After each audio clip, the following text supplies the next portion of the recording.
본 방송에서 제공하는 투자 정보는 투자 판단에 대한 조언입니다. 방송에서 제공하는 주식의 가치, 가격 상승 및 하락에 대해서는 방송사에서 보장하지 않습니다. 실시간 정보 브리핑입니다. 정부가 최근 경제 상황에 대해 제조업 수출 호조세 서비스업이 개선되는 등 내수 회복 지점이 가세하고 있다고 진단했습니다. 1분기 실질 국내 총생산이 1.3% 깜짝 성장한 것을 반영한 평가로 보입니다. 다음 소식입니다. LG 에너지 솔루션이 한화가 미국 애리조나주에 조성하는 대규모 에너지 저장 시스템 프로젝트 수주에 성공했습니다. 규모는 4.8기가와트시로 업계에서는 1조 4천억 원 이상으로 추산합니다. 마지막 소식입니다. 의료 인공지능 1호 상장사 JLK가 강세입니다. 뇌관류 영상진단 AI 솔루션의 의료 현장 임상 성능을 입증하는 데 국내 최초로 성공했습니다. 앞으로의 주가와 더불어 우리나라 의료 AI의 위상이 달라지는 계기가 될 것으로 보입니다.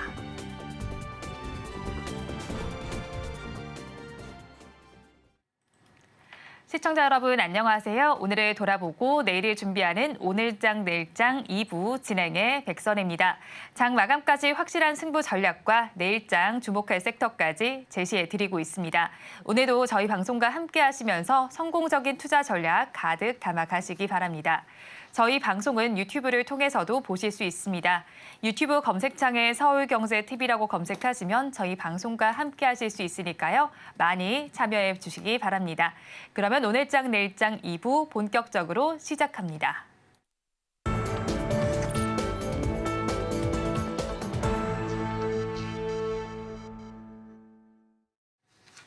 오늘도 두 분과 함께 시장에 대한 이야기 해보겠습니다. IES의 김태성 본부장, 이스토리 정태근 이사 두 분 나와 있습니다. 두 분 어서 오세요. 네, 반갑습니다. 네, 안녕하세요. 네, 오늘 우리 양대 시장 모두 하락세를 기록하는 가운데 HLB 여파 때문인지 코스닥 시장의 하락세가 더 크게 나타나고 있습니다. 오늘 시장 상황 어떻게 판단하십니까?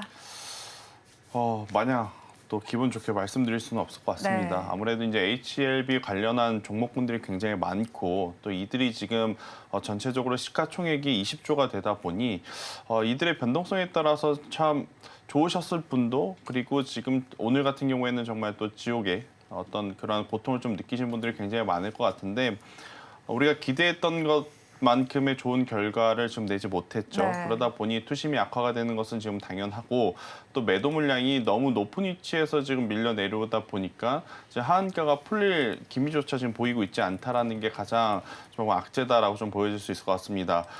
전반적으로 우리나라 증시가 어제만 하더라도 굉장히 좋은 흐름들이 좀 많이 나왔죠. 뭐 특정 종목군들이 혹은 특정 섹터가 시장을 이끈다라기보단 전체적으로 수급의 순환매가 굉장히 이제 빠르게 돌아가고 있었던 상황이었는데 이 HLB가 이제 이 투심을 굉장히 좀 빠르게 위축시킨 그러한 상황에 반도체도 뭐 2차 전지 관련 종목군들도 뚜렷하게 지금 음식료 업종을 제외하고서는 강한 모습을 좀 보이고 있지 못하는 상황인 것 같고요. 더 안타까운 것은 뭐냐면 오늘 이렇게 하한가가 풀리지 않고 마무리가 되면 네. 월요일 날 글로벌 증시와 상관없이 또 코스닥 지수 혹은 이제 관련주들은 추가 하락도 지금 고려해야 되는 상황이다 보니까 굉장히 또 속상할 수밖에 없는 지금 상황이 아닌가 싶은데 그렇다고 해서 넉넉히 보고만 있을 시장은 아닌 것 같습니다. 대응하셔야 될 부분들은 명확하게 지금 대응을 하셔야 될 것 같고 비중을 축소할 섹터와 비중을 좀 확대할 섹터의 그 구분을 나누시는 것에 저는 집중을 하시는 게 맞지 않겠는가라는 의견 드리도록 하겠습니다. 네, 어떤 쪽에 집중할지를 구분해서 시장에 대한 대응 전략을 짜보시면 좋겠다는 의견이셨고요. 환율은 다시 좀 오름세를 보여주고 있고요. 외국인 투자자들 모두 발을 빼고 있는 양상이 펼쳐지고 있습니다. 지수 네. 역시도 하락으로 반응을 하고 있는데 어떻게 대응 전략 짜보면 좋을까요? 일단은 이유를 먼저 찾아야 되겠죠. 네. 지금의 어떤 시장 하락은 결과물인 거고 그러면 이런 결과물이 나오기 이전에 어떤 근거와 어떤 이유로 결과가 나온지를 봐야 되는 거거든요. 그 이유를 찾고 그 이유로 인해 가지고 만약에 시장이 전반적으로 무너지는 이유라면은 피해야 되는 게 맞겠지만 이게 일시적인 어떤 소나기 같은 흐름이라면은 일단 버티는 게 맞다라고 생각을 하고 있습니다. 일단 아시겠지만 오늘 아침부터 HLB 얘기 되게 많이 들으셨을 거예요. HLB 되게 많이 들으실 건데 HLB 그룹주가 전체적으로 거의 다 하한가입니다. 지금 하한가고요. 그리고 뭐 HLB에 대한 얘기는 이미 이제 우리 본부장님께 충분히 말씀해 주셨는데 거기서 약간 먼저 보태게 되면은 솔직히 HLB 같은 경우 저는 그렇게 생각을 합니다. HLB에 이 임상 관련돼 가지고 주가 상승은 이미 12월 달부터 3월 달에 충분히 나왔다고 생각하고 네. 있어요. 그렇기 때문에 기대감에 어떤 상승 충분히 나왔기 때문에 제가 봤을 때는 되면 본전이고 안 되면 이런 현상이 나올 수밖에 없다라는 것들이죠. 근데 오늘은 시장에서 욕을 좀 해도 된다라고 좀 말씀드리고 싶은데 왜냐하면 이런 사태가 매 반복돼요. 매 반복돼요. 매 반복. 그러니까 우리나라 바이오 기업들 같은 경우는 조금 안 좋게 하면 또 뭐 안 좋게 얘기하면 정말 안 좋게 얘기할 수 있지만 그 정도 그렇게 얘기 못 하겠고. 그러니까 과거에 보세요. 과거에 이런 사태 계속 있잖아요. 계속 HLB도 과거에 이런 사태 분명히 있었잖아요. 그렇죠? 그리고 2017년에 신라진 사태 있었죠. 그 이전에 또 코오롱 티슈 해가지고 또 그런 사태가 있었죠. 그러니까 매 반복이 돼요. 근데 이게 왜 안 바뀔까요? 그러니까 거기에 좀 저도 오늘은 좀 솔직히 화가 나요. 그런 네. 부분 때문에. 오늘 어찌 보면은 그 보통 주식을 할 때 내가 사서 그냥 내가 손절하게 되면 기분이 덜 나쁜데 누가 사라 그래가지고 빠지거나 내가 팔았는데 올라가면 진짜 되게 기분 나쁘거든요. 네. 오늘은 딱 그런 장이에요. 내가 뭐 잘못한 것도 없는데 HLB 그렇죠. 한가하게 되면서 투자 심리가 무너지게 되고 그러면서 전선 관련주들 같이 하락 나오고 반도체 또 하락 나오고 조선 하락 나오고 생명화학 하락 나오고 그러니까 도미노처럼 같이 계속 무너지는 거예요. 네. 그러니까 장 후반 어찌 보면은 HLB만 딱 국한이 됐었다라면은 오늘 장주에 코스닥이 낙폭을 줄인 것처럼 어찌 보면 1% 이내 하락으로 끝이 날 수 있는 사안이거든요. 근데 결국 중요한 건 지금의 시장은 종목 장세고 그러니까 종목 장세다 보니까 투자 심리에 상당히 민감하게 반응을 하고 있는데 HLB 때문에 오늘 급격하게 또 투자 심리가 무너지게 되는 거죠. 네. 정말 아까운 건 코스닥 같은 경우 최근에 분위기가 너무 안 좋다가 이틀 전부터 좀 바이오랜다. 그 반도체가 좀 반등을 주게 되면서 분위기가 이제 좀 어떻게 좀 바꿔보려고 하는데 거기다 그냥 참으로 확 깨져버린 거야. 그러니까 그게 너무 좀 짜증이 나고 화가 나는 거죠 지금 시장은. 네. 근데 제가 이가 좀 길어지네요. 그래서 결론은 하셔도 됩니다. 결론은 네. 뭐냐면 그러니까 어찌 보면 HLB로 인해서 무너졌던 투자 심리가 회복이 되면 끝날 수 있다는 거죠. 그러니까 HLB로 인해 가지고 만약에 오늘 바이오가 전체적으로 다 급락이 났다. 네. 그럼 이거 무조건 도망가야 돼요. HLB에 의해서 업종이 무너지고 시장이 무너지는 시장이 무너지는 현상이 나온 거거든요. 네. 업종이 무너지게 되면은 왜 문제가 되냐면은 이게 어찌 보면은 그러니까 그 제한된 이렇게 자그마한 구멍이 아니라 업종 시장하고 연결되게 되면 구멍이 계속 커지는 거예요. 그렇기 네. 때문에 이게 어디까지 갈지 모르는 상황이 될 수 있다는 거죠. 그렇기 때문에 피해야 되는데 지금 오늘 HLB가 약세를 한가에 갔음에도 불구하고 바이오 업종이 전반적으로 분위기가 나쁘지는 않습니다. 네. 그게 정말 좀 다행이라는 점이라는 거죠. 이렇게 본다면은 HLB로 해서 투자 심리가 무너지긴 했지만은 HLB가 다음 주 뭐 화요일, 수요일 정도만 해도 화요일, 수요일 정도까지 해서 추가 상승만 추가 하락만 멈추게 된다라면은 시장은 또 이제 투자 심리 악화됐던 부분들이 좀 완화가 되게 되고 네. 그러면서 다시 이번 주 주초에 그랬던 것처럼 반도체 강세를 보이든 뭐 다른 게 강세를 보이게 되면 돌아설 가능성이 있기 때문에 그래서 도망갈 필요는 없다라고 생각이 됩니다. 좀 마이너스 5%, 10% 뼈 아프긴 하지만 네. 그럼에도 불구하고 이유를 봤을 때 버틸 만한 이유는 충분히 있다는 생각이 들어요. 그리고 오늘 외국인 기관 매도가 나오는 것들은 이건 당연하다 보시면 될 것 같아요. 저희는 미국 좀 시야 갔잖아요. 네. 그러다 보니까 그 영향이 오늘 우리나라 증시도 없을 거라는 부분은 없잖아요. 그러니까 우리나라 시장은 이렇게 뒤로 자빠졌는데 코가 깨졌다? 뭐 그런 네. 내가 너무 이상한 비유를 했나요? 그래서 그런 케이스라 보시면 되고 그래서 어쨌든 이래저래 오늘 뭐 안 좋은 것들만 누적이 되다 보니까 이렇게 되는 것 같아요. 그리고 삼성전자 같은 경우에 맞다. 오늘 외국인 매도가 나오는 건 삼성전자 이슈도 분명히 좀 있을 겁니다. 삼성전자 같은 경우 엔비디아 불려갔잖아요. 참 이것도 참 인생 무상이라고 좀 생각이 드는 것들이 서글프다고 생각이 드는 것들이 예전 같으면 엔비디아가 한국 와서 삼성전자 가야 되는 게 아닌가요? 저는 그렇게 생각을 하거든요. 근데 갑과 을이 이제 바뀌었어요. 이제 엔비디아가 좀 올래 그러면 삼성가 이제 가야 돼요. 왜냐하면 HBM 납품을 해야 되잖아요. 안 돼, 그럼 나 너희 거 안 쓴다. 그러면 좀 치사하지만은 그런 상황이 되는 거거든요. 그러니까 그런 부분이 있다 보니까 어제 뭐 그래서 삼성전자, 엔비디아 관련된 그 이슈가 나왔었고 그 약세 영향이 오늘까지 이어지고 있는데 시장 이런 개판이 되다 보니까 같이 그냥 매도 나오게 되고 그러다 보니까 네. 삼성이 하락하게 되고 뭐 이래저래 뭐 오늘 엎친 데 덮친 격으로 안 좋은 일만 계속 나오다 보니까 시장 네. 상황이 좀 이런 것 같아요. 그렇죠. 이제 두 분 모두 사실 HLB에 대해서 많이 열을 올리셨습니다. 그런데 그룹스 전반이 하한가로 직행을 한 만큼 좀 위험한 발상일 것 같긴 한데 하한가 따라잡기 하려고 생각하시는 분도 계실 것 같아요. 네. 어떻게 보세요, 본부장님? 절대 안 하셨으면 좋겠습니다. 일단 크게 세 가지 포인트가 있어요. 첫 번째는 이번에 이 HLB의 어떤 대표 입장에서는 이렇게 이야기를 했죠. 리보세라닙은 문제 없다. 네. 그런데 이제 칼레리주마, 그러니까 중국 쪽에서 이제 생산을 하고 있는 이 제품에 대해서만 문제다. 이게 대표가 할 이야기는 저는 아니다라는 생각이 들고 있고, 두 번째 같은 경우에는 자 FDA에 이제 재신청을 하려면 네. 6개월 안에 해야 됩니다. 근데 지금 우리가 예상하는 것은 미국이 중국의 어떤 제약 바이오를 견제하기 위함이다라고 했잖아요. 네. 5월이에요. 6개월 뒤면 11월입니다. 한참 대선에 대한 이야기가 나오고 있는데 네. 재신청을 한다 했었을 때 과연 음. 정말로 그 이슈라면, 그러니까 네. CRL이 정말 그 이슈 때문에 반려가 된 거라면 해줄 가능성은 거의 제로라고 지금 봐야 되죠. 계속 견제를 할 테니까. 네, 그래서 이제 수급적으로 하한가가 뭐 풀리면 저는 추가 매수를 할 게 아니라 일단은 정리를 하고 나서 그 다음을 볼 때다라는 저는 의견 한번 조심스럽게 들어보도록 하겠고요. 일단 이쪽에 대해서는 투심 자체가 저는 매수는 아니다. 네. 그러니까 이제 HLB가 다양한 파이프라인이 있어서 하나가 좀 안 좋으면 다른 한쪽에서 성과를 낼 수 있다면 괜찮습니다. 그런데 네. 지금 최근에 이 주가의 상승은 리보세라니까 칼레리주맙의 병용 딱 요거 하나 때문에 올라온 건데 네. 이게 지금 무산이 되면 당연히 주가가 올라올 만한 명분 자체가 없어지는 거라서 저는 추가 매수는 절대 하지 않으시는 게 맞다라는 의견 드리겠습니다. 그럼 이미 물려 있으신 분들은 어떻게 대응해야 되는 거예요? 지금 바로 그럼 지금 하한가라서 네. 아마 손절은 절대 안 되실 네. 거예요. 그리고 다음 주 월요일 날도 참 자칫하면 저는 또 저감가가 나올 가능성이 높은데 네. 그래도 조금이라도 풀리면 저는 네. 우선은 정리를 하시는 게 네. 저는 맞지 않겠는가라는 의견을 좀 드리도록 하겠습니다. 근데 아마 쉽지는 않을 거예요. 네. 100만 원을 투자를 했으면 오늘 30%가 날아가서 70만 원밖에 안 남은 거고 네. 또 월요일 날 하한가를 맞으면 100만 원에서 60%가 70%가 날아간 겁니다.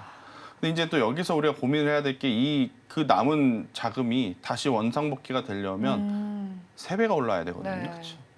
그래서 많은 분들이 추가 매수를 생각을 하실 텐데 앞서 이사님께서 이야기하셨다시피 사실 HLB가 안정화만 되면 그러니까 네. 안정화가 된다라는 게 다시 올라오는 게 아니라 더 이상 빠지지 않는 안정화가 되면 HLB 때문에 못 오른 종목군들은 빠르게 올라올 가능성이 높아요. 네. 차라리 저는 거기서 힌트를 조금 얻는 게 맞지 않겠는가라는 의견을 한번 들어보도록 하겠습니다. 네. 그리고 저것도 정말 좋은 시나리오인 게 네. 어제 들어갔을 때 시나리오가 마이너스 30%예요. 네. 그렇죠. 근데 그 이상에서 들어갔으면 태반이라는 거예요. 그럼 이미 반토막 난 사람도 많을 겁니다. 왜냐하면은 방금도 말씀했지만 어저께 같은 경우에 어제 들어갔다고 하더라도 고가 10만 6천 원이거든요. 네. 요거 계산하게 되면은 이게 30%인 거지. 그 이상에서 들어가신 분도 태반일 거예요. 네. 아마 오늘 이후에 내일 다음 주 가게 되면은 아마 서울 경제를 포함한 이 종목생산 프로그램 가면은 HLB 그룹주 안 나온 데 없을걸요? 저 당당합니다. 안 나온 데 없을걸요? 이거 어떻게 해야 될까 해가지고 HLB 종목생산 무조건 올라옵니다. 아, 저 지금 듣는데 너무 마음이 아파요. 마음이 아프지 저희는 짜증이 나요. 이게 안 바뀌잖아요. 안 바뀌어. 네. 그리고 다시 말씀드리지만은 이미 그러니까 우리가 주식을 할 때 가치 분석에 너무 깊이 안 빠졌으면 좋겠다는 게 뭐 때문에 그러냐면은 자 만약에 HLB를 음모론적인 관점에서요. 음모론적인 관점에서 만약에 누군가 HLB를 올렸다는 세력이 있다고 볼게요. 그냥 올라가지 않았을까? 누가 샀으니까 올라갔을 거 아니에요. 네. 그런 관점에서 보겠다면은 그 사람들이요. 이 강남 신약에 성공하고 안 하고 그게 문제가 될까요? 걔네들은 그게 되든 안 되든 상관없어요. 그 이슈를 내 가지고 주가 뛰어가지고 한탕 해먹고 나오자 그게 목적인 거지. 되고 안 되고는 관심 없어요. 제가 이 얘기를 왜 말씀드리냐면은 그러니까 이게 되더라도 주가 영향이 그래서 없다라는 거죠. 그걸로 해서 주가를 이미 충분히 뛰어서 해먹고 나왔기 때문에 네. 이게 강남 신약 3상을 통과했다고 하더라도 그게 호재가 될 게 없어요. 만약에 주가가 안 올라간 상태에서 만약 그런 이슈가 나왔다. 그럼 무조건 따라잡고 가야 되는 거죠. 근데 지금 이게 그게 아니라는 거죠. 그래서 주식 하시는 분들 하나 좀 당부드리고 싶은 것들이 어떤 이슈에 대해서 너무 깊게 들어가지 마세요. 네. 이슈는 핑계입니다. 업황이 좋은 건 핑계예요. 그러니까 뭔가 주식을 뭐 업종을 막 반도체를 예를 들게 되면은 살려면 이유가 있어야 될 거 아니에요. 끌고 가려면 이유가 있어야 될 거 아니에요. 그러니까 반도체 같은 HBM 작년 10월부터 HBM 계속 이슈 우려먹었잖아요. 솔직히 막말로. 그러니까 그걸 계속 끌고 올라온 거지. 그 사람들은 HB가 뭐 하이스 들어가고 이런 것도 중요하겠지만은 그걸로 해서 수익을 내고 나는 게 중요한 거지. 하이스라는 회사가 어떻게 되고 삼성전자라는 회사가 어떻게 그거에 대한 관심 전혀 없어요. 그러니까 HLB도 마찬가지라는 겁니다. 이거는 절대 만약에 세력들이 있다라면은 주가 올라가는 관심 없어요. 관심 없고 그러다 보니까 저는 솔직히 HLB가 이전부터 좀 아슬아슬했었거든요. 네. 왜냐하면 이런 것들은 꼭 이런 걸 주가 띄워놓고 만약에 안 됐을 경우 이런 현상이 나와요. 그리고 지금 종목이 생각이 안 나는데 이전에 이런 거 비슷한 그 바이오는 아닌데 이런 거 비슷한 걸로 아마 하한가 몇 번 가가지고 이렇게 멈췄던 종목이 있었는데 지금 그게 지금 기억이 안 나거든요. 네. 그때 그분들도 못 팔았어요. 못 팔았어. 아, 키움증권 맞다. 키움증권. 키움증권 그때 뭐였죠? 반대매매였나요 그때? 하여튼 그때도 하한가 몇 번 제가 갔던 걸로 기억하거든요. 3,000리. 그죠? 네. 본부장님 보면 그죠? 네. 갔던 걸로 기억하거든요. 그 키움증권 같은 경우는 그게 3,000리, 3,000리. 응? 3,000리 종목 치면 될 거예요. 아, 삼바타 삼천리. 그러니까 삼천리 같은 케이스가 네. 이런 그런 케이스라 보시면 되는데 이 같은 맥락은 아니지만 결국 어떤 이슈에 좀 올렸다는 게 어떤 같은 맥락인 거거든요. 네. 그렇기 때문에 요 삼천리도 보세요. 이렇게 빠지고 난 다음에 답이 없어요. 답이 없어. 이때 키움증권도 반대매매 당했거든요. 손실 봤어요. 네. 지금 보세요. 여기 화면 보시면 삼천리 차트인데 한가격이 어떻게 멈출지 이건 아무도 몰라요. 이때도 그래가지고 이제 한 번에 멈추면 손실이 얼마고 두 번에 멈추면 손실이 이익이 계속 있었거든요. 그러니까 지금 HLB도 마찬가지인 거예요. HLB도. 그러니까 그 기업 밸류도 좋은데 금감원에서 이런 거 좀 잡았으면 좋겠어요. 이런 거죠. 이런 거 좀 안 나오게 좀 장치를 해놔야 개인 투자자 피해를 덜 보지 않나라는 생각이 들고 신라젠, 코오롱, HLB 이런 상황이 계속 나오는데 이걸 왜 계속 놔두냐고요. 그러니까 개인 투자자 손실을 보고 우리나라 시장에 단타장밖에 안 되는 거죠. 네. 제가 왜 이러죠? 지금 HLB 때문에 화가 많이 나셔서 솔직히 그런 지금 것 너무 같습니다. 오늘은 네. 진짜 너무 화가 나요. 원래 제가 그 방송 지금까지 같이 해서 아시겠지만 이렇게 화는 잘 안 내잖아요. 좀 흥분은 하지만은 화는 잘 안 내잖아요. 화 잘 안 내는데 이런 게 사태 계속 반복이 되니까 거기서 네. 짜증이 나는 거죠. 아, 그렇죠. 이제 화도 많이 나시고 HLB 가지신 분들께서 손실이 크시기 때문에 더 걱정이 많으실 것 같거든요. 자, 그런 만큼 두 분의 종가 베팅 종목을 이 손실을 좀 극복을 해봤으면 좋겠습니다. 자, 그럼에도 오늘 종가 베팅할 섹터는 네. 제약 바이오에서 골라오셨더라고요. 네, 맞습니다. 그러니까 이게 제가 거기 선택을 했는데 이유는 그러니까 오늘 HLB를 내 가지고 바이오 제약이 그러니까 HLB를 내 가지고 바이오가 전체 무너지는 게 아니기 네. 때문에 그렇게 준비를 했다 보시면 될 것 같아요. 오늘 알테아전도 흐름 괜찮거든요. 네. 그러니까 오늘은 HLB만 아니었으면 아마 역사에 남을 겁니다. 주식 역사에 HLB만 아니었다라면 그런 역사에 남을 거라 저는 봐져요. 일단은 지금 이게 어쨌든 항서제약과 병용요법을 했잖아요. 네. 제가 봤을 때는 미국이 항서제약 견제했다라고밖에 안 봐집니다. 생물보안법이 해가지고 지금 계속 규제가 나오고 있잖아요. 제가 볼 때 FDA가 그것 때문에 판단한 것이 아닌가 생각이 들어요. 그러면 아까 전에도 그 본부장님 얘기하셨지만은 진양군 회장도 지금의 이런 상황이라면은 미리 대비를 저는 했어야 된다라고 봐야 돼요. 왜냐하면은 이게 지금 미국과 중국 사이가 그렇게 안 좋은 상황이고 거기다 바이오까지 규제가 들어간 상황이라면은 지금 품목화가 신청한 것에 대해서 어떤 악영에 대한 어떤 시나리오도 분명히 세웠어야 된다고 생각을 해요. 그러니까 주주들한테 그냥 장비표 전망만 해놓고 자기 유튜브로 찍어놓고 이제 주주들 항의하면 도망가면 땡이잖아요. 그 사람은. 아, 죄송합니다. 또 얘기를 해봤네요. 그래서 오늘 바이오 CDMO 쪽에서 준비를 했는데 네. 연유는 이겁니다. 그러니까 결국 이게 뭐지? 규제에서 찾았어요. 네.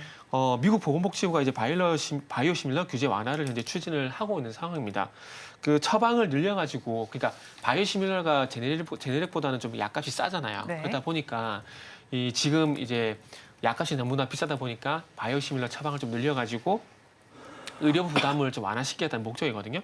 GDP 대비 16%가 지금 의료비랍니다. 그만큼 네. 의료 부담이 상당하거든요. 그래서 이런 부분을 추진을 하고 있고, 그래서 3월 달에 이제 바이오시밀러 상호 교환성 제도 폐지, 이거를 이제 미국의 보건복지부가 이 상호 교환성 제도를 폐지하는 법률 개정 의사를 표명을 했습니다. 그래서 요게 돼야 근데 상호 교환성이라는 걸 통과가 돼야 바이오시밀러 처방이 가능하거든요.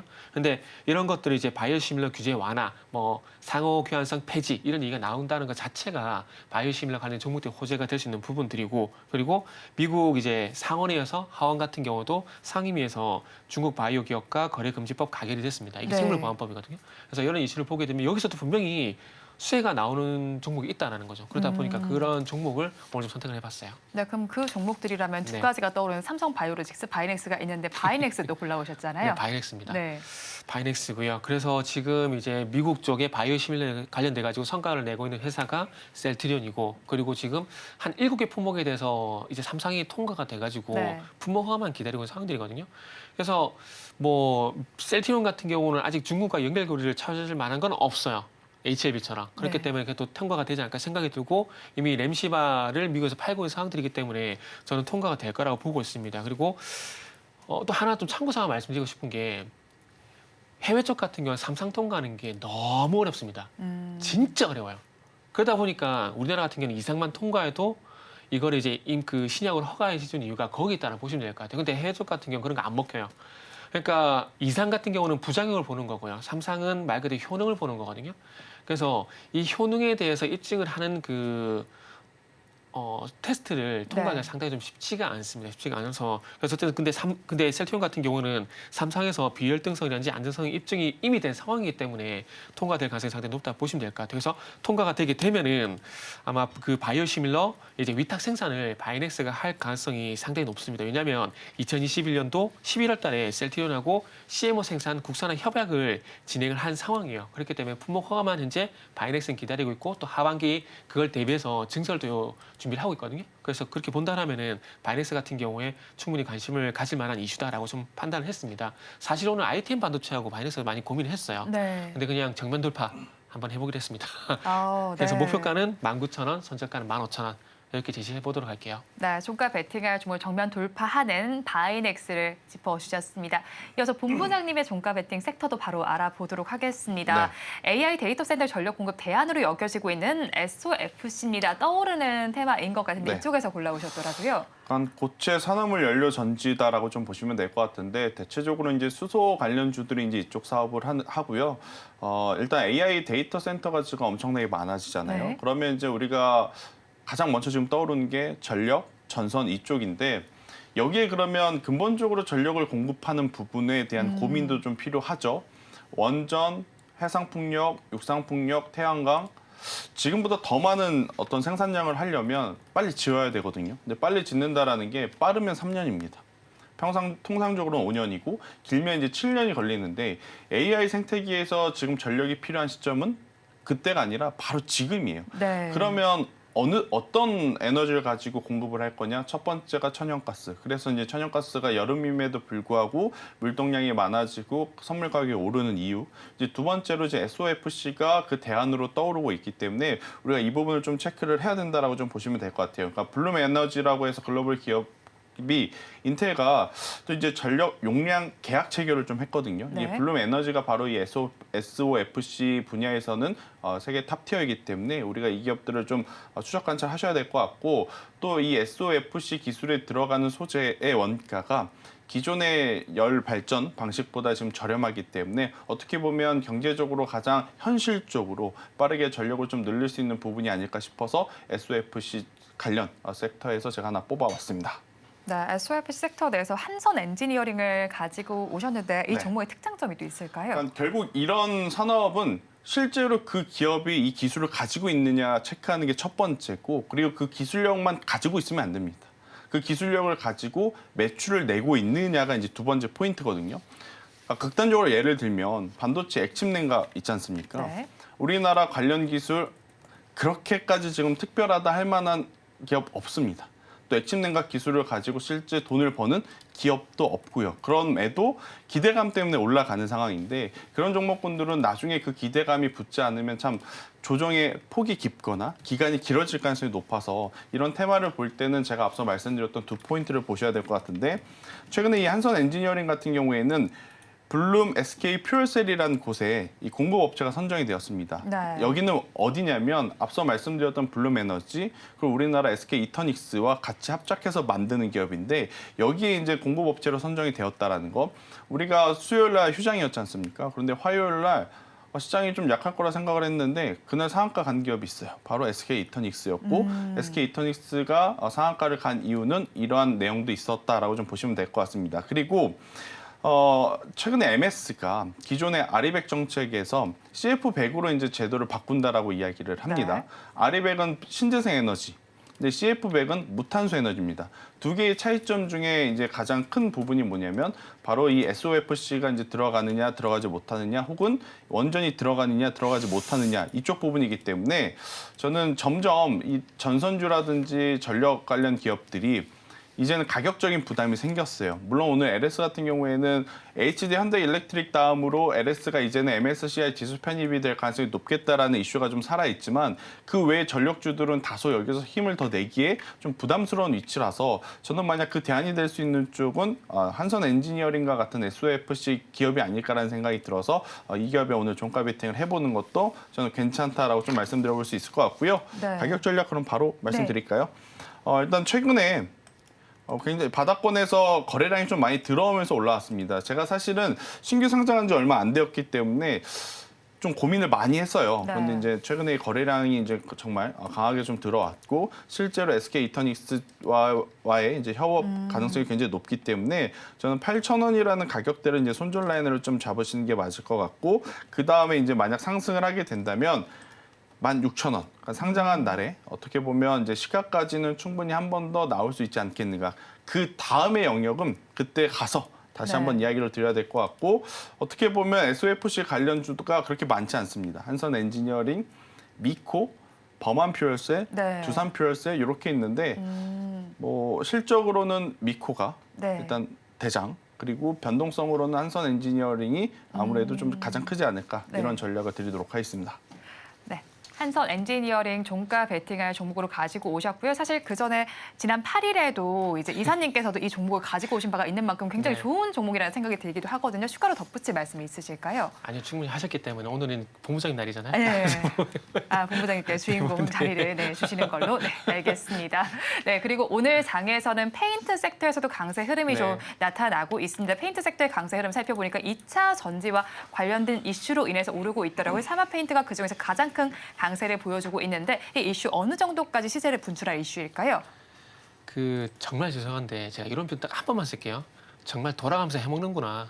그런 생각밖에 안 들어 솔직히.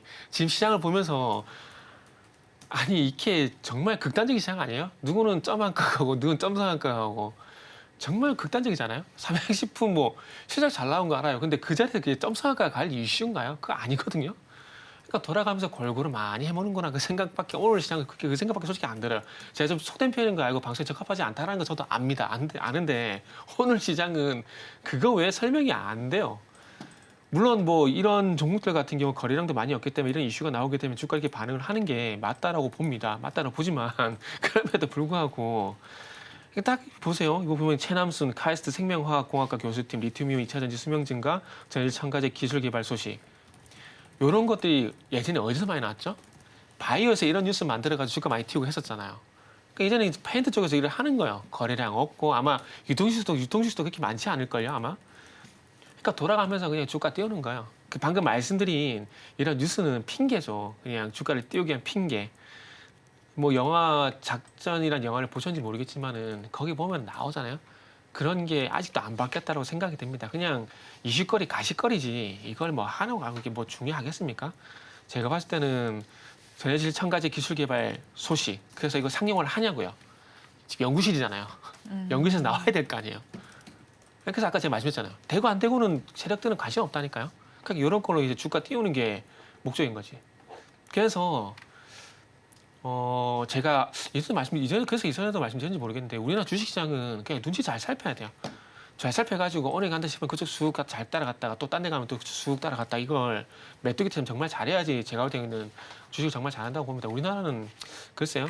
정말 가치 투자가 있나라는 생각이 들어요. 결국 이제 마무리 짓자면은 상하 페인트도 방금 말씀드렸듯이 전액 첨가제, 제조 특허 취득, 이력, 특허 취득 이 이슈를 해가지고 상한가 간 거고 지금의 장세가 정말로 종목 장세라는 것들을 다시 반증하고 있다. 뭐 그렇게 말씀드리고 싶네요. 네, 지금의 장세가 어떤 부분을 반증하고 있는지를 정리를 해주셨고요. 또 이런 와중에 북한에선 탄도미사일을 발사했다는 소식이 들려오고 있습니다. 사실 이런 이슈가 뜨면 그간 계속 잘 갔던 게 방산주였는데 사실 방산주 최근에도 제동이 걸리는 모습이 나타나고도 있죠. 네. 그래서 지금 봐야 되냐고요? 네, 지금 봐도 괜찮을까요? 저는 충분히 지금 괜찮다라고 보는데 아마 이 뉴스에 움직일 쪽은 방산 섹터 안에서 굉장히 작은 섹터, 빅텍, 퍼스텍, 스펙고 이쪽일 것 같아요. 뭐 트레이딩 기준으로 본다면 지수가 안 좋을 때 오히려 이쪽이 사실 강하거든요. 그래서 이제 단기적으로는 보시는 건 맞지만 중장기적으로 보실 때는 오늘 이 기업 이야기를 할까 말까 굉장히 고민을 좀 많이 했는데 네. 이왕 방산 이야기를 하신 김에 좀 뜬금없을 수는 있지만 HD 현대중공업을 보시는 게 맞다.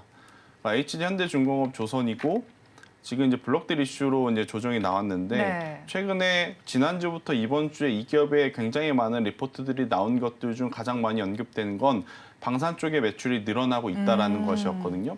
지금 우리가 방산하면 LIG 넥선, 네.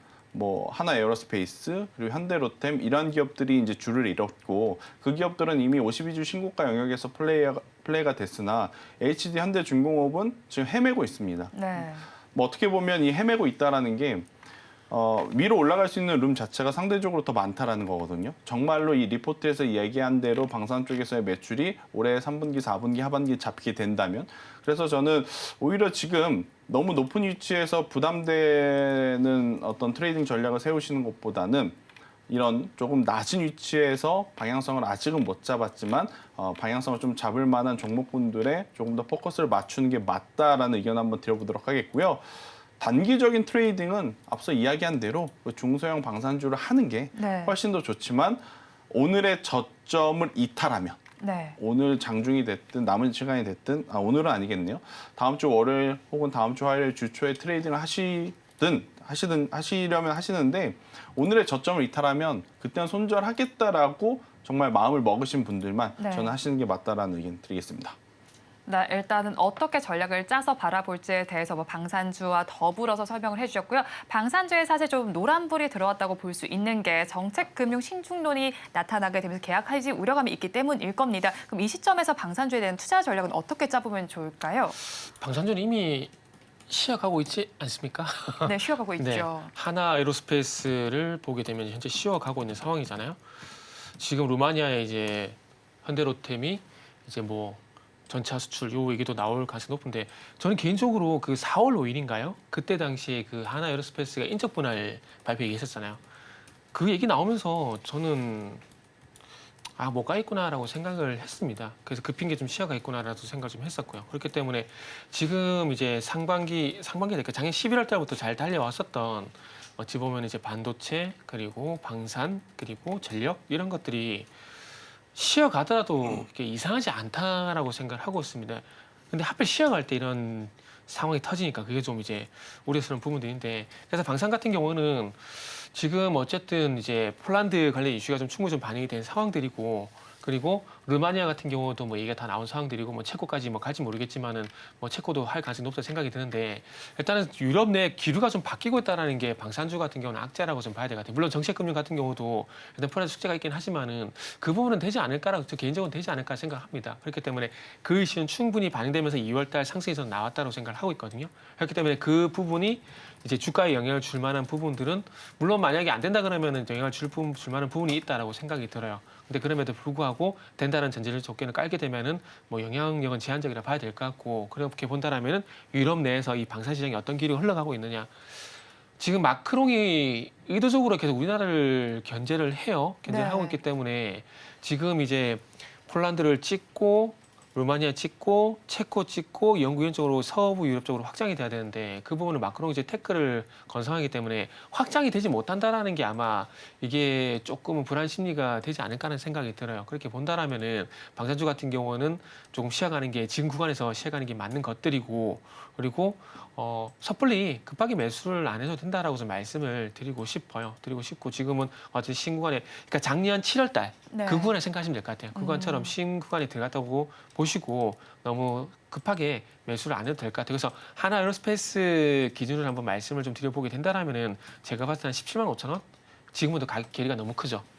근데 그럼에도 불구하고 거기까지는 일단은 기다리는 게 좋을 것 같아요. 상승 추세가 생각보다 길듯이 하락 만약에 시장이 또 쉬어가게 되면은 또 생각보다 길이 실 수도 있는 거거든요. 그렇기 때문에 지금 고점에서 24만 9천에서 뭐 20만 9천 원이면은 20% 빠졌네 괜찮네라고 생각할 수 있겠지만은 그럼에도 불구하고 이 하락폭은 조금 더 조정 기간이 조금 더 길어질 가능성이 있기 때문에 섣부른 저가매수는 조금 자제를 하고 바닥 잡기 전까지는 좀 네. 관망을 하라는 말씀 드리고 싶네요. 네, 방산주들 바닥을 잡을 때까지는 살펴보자라고 정리를 해주셨고요. 오늘 또 장에서 살펴본 음식료 업종에서 강세가 나타나고 있고요. 불닭 볶음경과 관련이 되어 있는 삼양식품 그리고 S&D가 모두 상한가 흐름을 지금 보여주고 있습니다. 추가로 지금 자리에서 잡아봐도 괜찮은 건지도 궁금한데요. 음식료 업종 내에서 순환매 관점에서 다른 종목을 봐야 할지 아니면 오르고 있는 이 종목에 올라타는 게 좋을지 어떤 전략이 유효할까요? 다 좋죠. 다 좋은데 이제 시청자분들은 그 중에서 떨어지는 거 농심은 왜 이래? 그래서 이제 농심 같은 경우에는 좀 이야기를 드려보면 오뚜기라든지 삼양식품은 지금 매출의 포인트는 해외 매출에서 급성장이거든요. 네. 근데 오뚜기 같은 경우에는 일회성 비용이 굉장히 많이 포함이 되었다 할지라도 이번에 해외 매출이 역성장했다라는 것이 굉장히 이제 큰 악재로 지금 작용이 되었다라고 좀 보지만 결국 라면은 예전부터 그리고 네. 지금도 앞으로도 잘 팔릴 가능성이 높기 때문에 만약 사신다면 농심을 한번 천천히 보시는 게 좋을 것 같다라는 첫 번째 이야기를 드려보도록 하겠고 사실 삼양식품 사고 싶어도 못 삽니다. 상한가에 지금 들어가 있어서 네. 그래서 이제 만약 음식료 업종이 어떤 순환매를 노려본다라고 하면 작년에 한참 강했던 핫도그로 유명한 우양을 한번 보시는 게 좋을 것 같고 우양 같은 경우에는 최근에 냉동김밥을 미국에 이제 판매를 하는데 지금 미국에서 무슨 이야기들이 나오고 있냐면 우리도 사실 햄버거 요새 프랜차이즈 가도 비싸잖아요, 세트가. 네. 미국도 소비자들이 느끼기에 햄버거가 이제는 가볍게 먹을 수 있는 음식이 아니다라고 이야기를 하더라고요. 그러다 보니까 상대적으로 저렴한 지금 이 김밥에 대한 소비가 굉장히 또 많이 늘어나고 있다는 게 뭐 여러 가지 매스컴을 통해서 나온 상황이라서 저는 음식료 업종에 대한 투자의 의견을 좀 드려보면 이렇게 좀 가격적으로 우리가 좀 장점이 생긴 기업에 집중을 하는 게 맞다는 의견을 한번 드려보도록 하겠고요. 그리고 보면 뭐 대상이라든지 뭐 CJ 제일제당이라든지 다시 한번 중국의 돼지고기 가격이 조금씩 올라오고 있어서 가축 사료에 들어가는 첨가물을 만드는 기업들 이쪽도 한번 저는 볼 때가 지금은 되지 않겠는가라는 의견 드리겠습니다. 네, 음식료주 전반에 대한 의견까지 들어봤습니다. 자, 그렇다면 저희는 마감 동시효과 구간 우리 시장 어떤 분위기 보이고 있는지 양대 시장의 분위기 체크해 보도록 하겠습니다. 우리 시장 주말을 앞두고 힘을 내지 못하는 장세가 펼쳐지고 있습니다. 코스피 지수의 경우는 1% 넘게 빠지면서 마감을 준비하고 있습니다. 오늘 하루 종일 우하향 기조를 그려줬고요. 2,724선에 종가를 쓸 것으로 예상되고 있습니다. 다음으로 코스닥 시장으로 넘어가 보겠습니다. 코스닥 시장에서도 1% 넘는 낙폭이 나타나고 있습니다. 1.8%까지 빠지면서 854선에 종가 쓸 준비를 하고 있습니다. 이어서 수급 상황으로 넘어가서 살펴보겠습니다. 오늘 코스피 시장에서는 외국인과 기관의 동반 매도가 나타나고 있고요. 반면에 개인 투자자들 홀로 사고 있습니다. 외국인과 기관 4거래일 연속 쌍끌이 매수를 해주다가 오늘은 매도로 전환된 점이 눈에 띄고 있습니다. 외국인은 5,892억 원, 기관은 1,447억 원을 팔아내고 있고요. 반면에 개인 투자자들 7,034억 원 순매수에 나서고 있습니다. 다음으로 코스닥 시장으로 넘어가서 살펴보겠습니다. 오늘 코스닥 시장에서는 기관과 개인이 쌍끌이 매수를 해주고 있고요. 외국인 투자자들이 홀로 팔고 있습니다. 기관 투자자들 1,282억 원을 담아내면서 오늘까지 3거래일 연속 매수세 나타내고 있고요. 개인 투자자들 322억 원 사들이고 있습니다. 반면에 외국인 투자자들 1,374억 원 순매도세를 나타내주고 있습니다. 오늘 시장 상황 마감을 앞두고 이사님께서는 어떻게 바라보고 계십니까? 네, 질문하실 줄 알았습니다. 그래서 준비를 하고 있었습니다. 네. 오늘 시장은 그냥 쉬세요. 뭐 있습니까? 그 다음 주 월요일, 화요일까지도 HLB 여파가 갈 가능성이 있다라고 생각을 하고 그냥 느긋하게 보세요. 느긋하게 보시고 어찌 보면은 이런 것도 한번 생각해 보세요. 시장이 급한 게 아니라 내가 급하다 이런 것도 한번 생각을 해보시죠. 오늘 같은 날 이렇게 하락이 나오게 되면은 솔직히 내 종목 하락하고 이렇게 되면은 조바심 날 수 있다 생각이 듭니다. 그래서 그런 분 충분히 이해를 하는데 그럴 때일수록 우리 조상님들이 말씀하셨잖아요. 급할수록 돌아가라. 그렇기 때문에 냉정하게 뭐 아까 제가 서두에도 시장의 하락 원인을 좀 말씀을 드렸고 분석을 해드렸지만은 그럼에도 불구하고 냉정하게 주말에 시장을 한번 쳐다보십시오. 쳐다보시고 쳐다보시면은 아마 저는 답이 나올 거라고 봅니다. 그래서 제 생각과 동의를 하게 된다라면 그렇게 하시는 게 맞는 거고 뭐 제 생각 반대로 다르게 생각을 하신다라면은 그렇게 판단 좀 하시면 될 것 같아요. 그리고 조금 희망을 드리자면은 뭐 해마다 그 매번 이런 것들이 뭐 신라젠, 뭐 코고롱 이런 것들 예를 들면서 반복이 되고 있다는 말씀드렸는데 결국 이런 게 반복이 되지만 또 지나갑니다. 지나가요. 비가 퍼붓다, 장마 때 퍼붓다가 또 맑은 하늘이 나오고 이렇게 하잖아요. 그렇게 보는 점도 감안해 보게 된다면은 이 부분도 지나갈 수가 있으니까 너무 걱정하지 마시고 그리고 어쨌든 이런 현상이 있지만 상한가하고 종목도 또 다른 것도 난리잖아요. 그렇기 때문에 아직까지 시장은 안 죽었습니다. 일시적으로 한 대 맞은 거예요. 한 대 맞으면 좀 아프잖아요. 근데 그게 좀 오래 좀 세게 맞으면 좀 오래 가잖아요. 그래서 그런 거라고 생각하시면 될 것 같아요. 네. 네, 일단 우리 시장 오늘은 마감을 앞두고도 양대 시장 모두에서 1%대 낙폭이 나타나고 있습니다. 코스피 시장보다 코스닥 시장에서 더 많이 빠지는 이유는 앞서서 많이 들으신 것처럼 HLB 이슈로 인해서 더 많이 낙폭이 커지는 것으로 관찰이 되고 있고요. 하락하는 종목 수도 더 많이 집계가 있는 양대 시장입니다. 양대 시장 모두에서는 하락하는 양상이 더 뚜렷한 가운데 외국인 투자자들 양대 시장 모두에서 팔아내는 장세가 펼쳐지고 있습니다. 마감 동시효과 구간 함께 하셨습니다.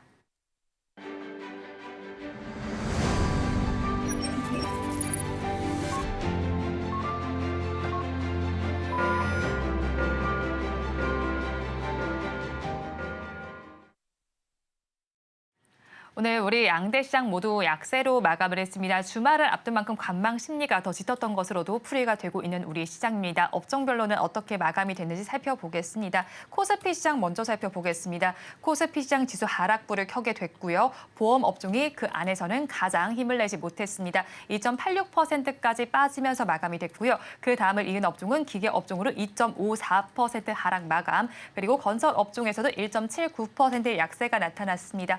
다음으로 코스닥 시장으로 넘어가서 살펴보겠습니다. 코스닥 시장에서 가장 많이 힘을 내지 못했던 업종 역시나 제약 업종입니다. 7.38%의 약세가 나타났고요. 그 뒤를 이은 업종 제조 업종으로 2.69%의 내림세, 금속 업종에서도 2%대 하락세가 나타났습니다. 자, 오늘 시장 굉장히 좀 어렵게 마감이 된 것 같아요. 업종별로 간단하게 마감 상황 브리핑 해주신다면 어떨까요? 일단 제약바이오는 HLB의 여파가 좀 크긴 했습니다만 뭐 전체적으로 그 악재가 뭐 섹터 전반으로 퍼지는 것 같지 않은 조금이라도 좀 다행스러운 상황이다라고 좀 보시면 될 것 같고 그의 이제 빈 공간을 저는 2차 전지가 좀 메꿔줄까라고 좀 기대를 했는데 2차 전지도 좀 다소 약한 하지만 이제 음식료 업종들이 굉장히 강했던 하루가 아니었나라는 생각이 드는데요. 저는 오늘 시장을 보면서 몇 가지를 좀 체크를 해야 됐었던 상황이었다 생각이 듭니다. 우리가 다음 주 22일 날 엔비디아 실적 발표가 있죠. 네. 이게 이제 가장 큰 화두인데 아마 많은 개인 투자자분들은 지금 그런 쉬어갈 때 반도체 종목 사야 되나라고 고민하실 것 같은데 저는 반대 의견. 20일 실적 발표 이후에 사도 괜찮다. 며칠 안 남았습니다. 네. 오늘 참고 월요일, 화요일, 수요일 참으면 뭐 3거래일만 참으면 되는 거거든요. 네. 그리고 나서 나중에 방향성 보고 저는 사도 괜찮다라는 생각이 들어서 지금의 어떤 이 주도주의 조정을 가격적인 메리트로 저는 시면 안 되지 않나라는 네. 의견을 조심스럽게 한번 드려보도록 하겠고요. 장 초반에 또 나왔던 뉴스 중에 하나가 이 출산 장려 정책 하나하고 그러니까 이제 의대 정원에 네. 대한 이슈인데 의대 정원은 과감하게 또 진행을 하겠다라는 이야기가 있었고 출산 장려 정책 같은 경우에는 다시 좀 딜레이가 됐죠. 이제 다시 이제 6월 달에 한 번 더 발표를 하겠다라고 네. 하는데 지금 우리나라가 저출산율이 굉장히 심하잖아요. 근데 우리나라뿐만 아니라 지금 미국도 그렇고 중국도 그렇고 어떻게 보면 인구 감소에 대해서 굉장히 지금 강대국은 민감한 상황이거든요. 네. 그래서 뭐 다양한 여러 가지 정말 실질적으로 어떤 개선이 될 수 있는 이야기들이 좀 많이 나오기 때문에 저는 이번만큼은 좀 우리가 기대를 해봐도 괜찮지 않겠는가. 그동안 했던 거 그대로 리플레이 되면 네. 또 욕먹습니다.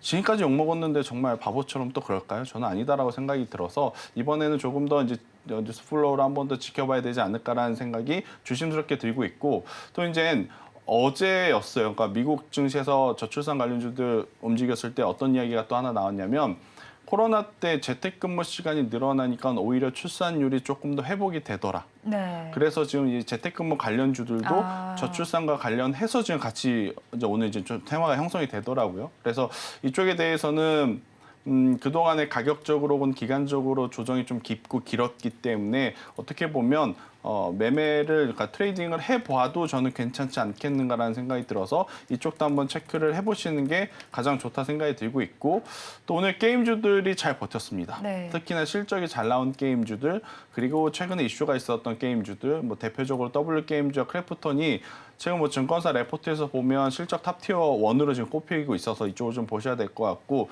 이슈는 결국엔 넷마블과 대형 미디어 이쪽을 계속 이제 추적 관찰하시는 게 맞다 생각이 들고 있고 뭐 지금은 이렇게 이슈가 있는 쪽에서 저는 플레이를 하는 게 맞지 않겠는가라는 의견 한번 드려보면서 반도체에 대해서는 저는 22일 날 네. 이후에 한번 매매 전략을 세우는 게 가장 좋지 않겠는가라는 의견 드려보도록 하겠습니다. 네, 반도체의 경우 20일 이후로 대응 전략을 짜 보시면 좋겠고요. 저출산과 저출생과 관련해서는 계속되는 테마일 것 같습니다. 그런 만큼 이사님께도 좀 전략을 여쭤보고 싶어요. 이쪽 테마는 어떤 관점으로 바라보면 좋을까요? 말 그대로 테마로 해야죠. 저는 정책 나온다 그래서 결혼하고 뭐 애기 놓고는 안 할 것 같아요. 그거보다 국민연금을 없앴으면 좋겠어요. 이번에 국민연금 개혁에서 뭐 더 내고 더 받고 이쪽으로 했잖아요. 네. 그래봐야 2055년에서 2062년으로 고정도 길어지는 거거든요. 어쨌든 고갈되는 건 사실이잖아요. 지금 개인적으로 저는 40대 이상, 50대 이상 너무 이기적이라고 생각을 합니다. 노인 인구 계속 늘어나고 지금 젊은 층 인구 줄어들고 애기 안 낳고 있어요. 그러면 나중에 그 노인층들 다 부양해야 되는 게 이 젊은 세대거든요. 그렇게 하려면은 국민연금 충당이 돼야 되는데 그 나중에 세금 모자라면 세금으로 충당한다 그러더라고요. 그럼 나중에 지금은 이제 뭐 4대 보험에서 12%인가요? 뭐 세율마다 그 소득권만 틀리긴 하지만은 보통 한 15% 뗄걸요? 근데 그걸 나중에 35%까지 올릴 수도 있대요. 내가 버는 게 반이 세금 나가는데 누가 애를 놓습니까? 애 놓고 싶겠어요? 저 같아도 애 안 놓을 것 같아요. 그러니까 그런 거를 하라고요. 그런 거를 해야 젊은 사람들이 한번 생각해 볼 거 아닙니까?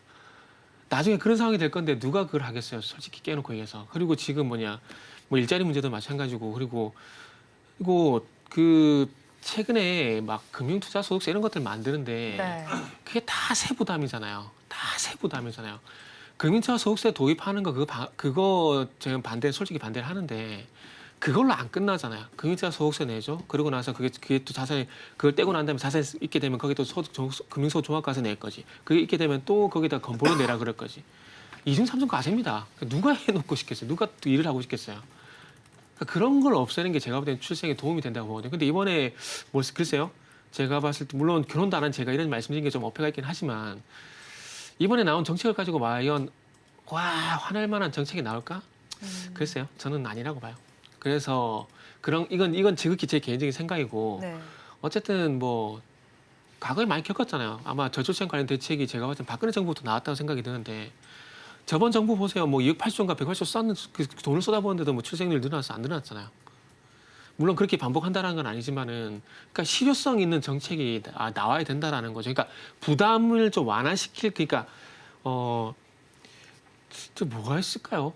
하여튼 젊은 층들이 적극적으로 이제 결혼을 하고 싶다. 그리고 네. 애를 낳을 수 있는 환경이다라고 판단하실 만한 부담을 완화시켜 주는 게 저는 맞다라고 보거든요. 근데 그거를 정책 가지고는 저는 안 된다라고 봅니다.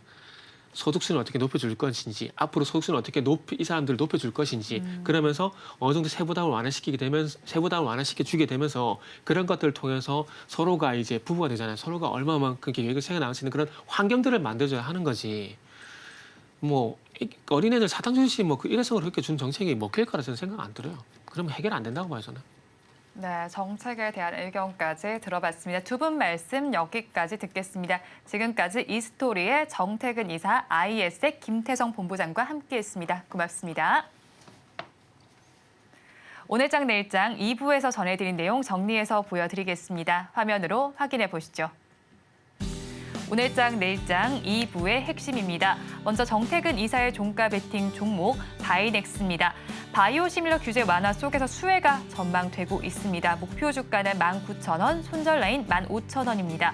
다음으로 김태성 본부장의 종가 베팅 종목 한선 엔지니어링입니다.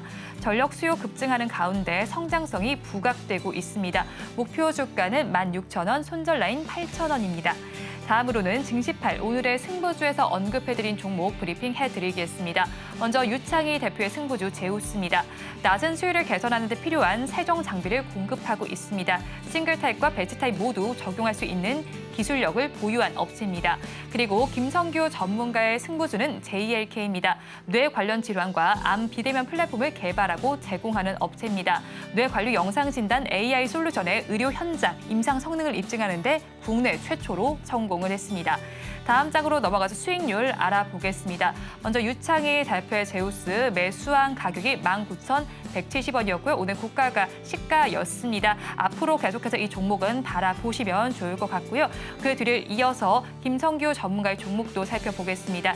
JLK입니다. 오늘 매수한 가격이 12,760원이었고요. 고가 기준 15,880원으로 하루 동안의 수익률 24.45%로 나타났습니다. 언급해드린 종목들 다음 주 월요일 아침 증시팔 오늘의 승부주에서 자세한 리뷰를 해드리니까요. 많이 시청해 주시기 바랍니다. 본 방송에서 제공하는 정보는 투자 판단에 대한 조언일 뿐 해당 주식의 가치와 수익률을 보장하지는 않습니다. 오늘장 내일장 2부에서 준비한 순서는 여기까지입니다. 주말 잘 보내시고요. 저희는 다음 주 월요일 이 시간에 다시 찾아뵙겠습니다. 함께해 주신 여러분 고맙습니다.